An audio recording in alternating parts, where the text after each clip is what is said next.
প্রতিযোগিতা কাটেছি।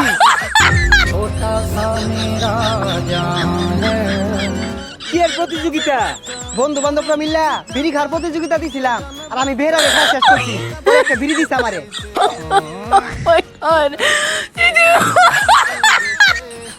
শ্বশুর বাড়ির মাল ভাঙ্গে না জানি। শোন, হাত দিয়ে ধরে নামাতে কিন্তু ভাঙ্গে যায়, তাই হিন থেকে গড়া দেবো, একাই চলে যাব। গাবলা ধর, তোর মধ্যে মাটিতে না পড়ে। হুমুন্দি দেখ, তোকের বাড়িতে স্পিড কিনে আনছে। নে মাল ধরে। বন্ধু, তোকের জন্য আজকে এক রাইস কুকার ভাত রাঁধছি। ইয়াল্লা, ভাত কনে গেল? দেখ, মনে হয় মুরগির গোস্ত এতক্ষণ পুড়ে ছাই হয়ে গেছে। আর এ না মুরগি আমানই আছে। গুঁড়ো সাবান ছেড়ে এক প্যাকেট গুঁড়ো সাবান ধরেই পড়ে গেল। এক কলসি মাল ধরেই ভেঙে গেল।